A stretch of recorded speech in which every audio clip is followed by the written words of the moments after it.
मैं doctor Sumbul Afzal, consultant gynaecologist and infertility specialist, ये बताने जा रही हूँ कि कौन सी एज बेस्ट है शादी के लिए। यानी अक्सर फीमेल्स, मेरी बच्चियां मुझसे क्वेश्चन करती हैं कि डॉक्टर साहब हम जॉब कर रही हैं, हमारी एज बहुत ज़्यादा हो गई है, हमें अपने पेरेंट्स को भी फाइनेंशियली सपोर्ट करना है, मगर हम क्या करें, हमें शादी की क्या बेस्ट एज है, क्योंकि हर एक का मसला शादी के बाद कंसेप्शन का है और आजकल कंसीव करना काफ़ी ज़्यादा डिफ़िकल्ट होता जा रहा है, क्योंकि उधर शादी होती है, उधर लोग एक्सपेक्ट करना शुरू कर देते हैं कि खुशखबरी होगी, गुड न्यूज़ होगी। और ऐसा बिल्कुल नहीं है कि हर मंथ हर कपल कंसीव कर सकता है। नॉर्मल कपल में एवरेज कंसेप्शन 15 से 20% है, यानी हर मंथ में इतना ही चांस है नेचुरली कंसीव करने का। मगर क्या एज मैटर करती है? क्या एज के साथ आपका फर्टिलिटी पोटेंशियल खराब हो जाता है? क्या एक टाइम के बाद आप मां नहीं बन सकते?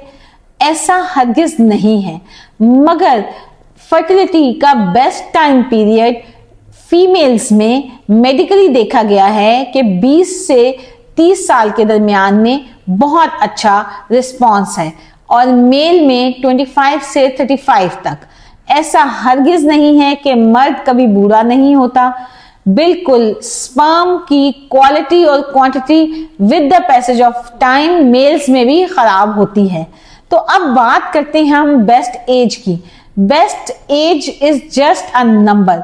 जब आपको लगे कि आप फिजिकली, मेंटली और सेक्सुअली मैच्योर हैं, आप अपनी फैमिली को लेके चल सकते हैं, तो तभी आपको प्लान करना है। मगर मेडिकल पॉइंट ऑफ व्यू से बेहतर है कि आप अपनी फर्टिलिटी पीरियड को, फर्टिलिटी विंडो को बेस्ट अवेल कर सकें।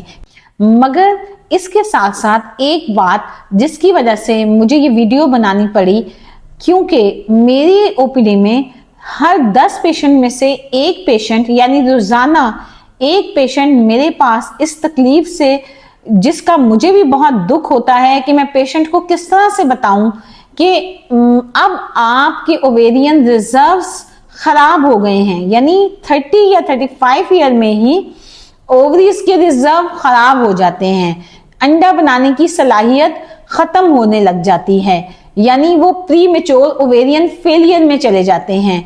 उनका AMH लेस देन 1 या लेस देन 0.5 हो जाता है। और ये बात मेरे अक्सर पेशेंट में बहुत कॉमन होती जा रही है।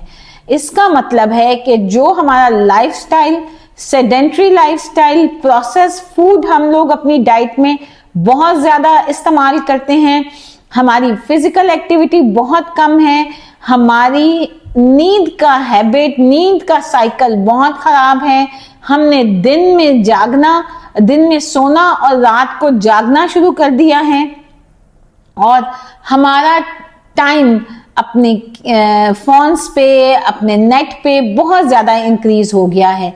ये सारी चीज़ें आपके अंदर नेगेटिव रेडिकल्स प्रोड्यूस करती हैं, जिसकी वजह से ऑक्सीडेटिव स्ट्रेस का लेवल बहुत ज़्यादा हो जाता है, जिसकी वजह से आपकी बॉडी में वियर एंड टियर बहुत अर्ली शुरू हो जाती है और आपकी बॉडी टाइम से पहले ही फेलियर में जाना शुरू कर देती है।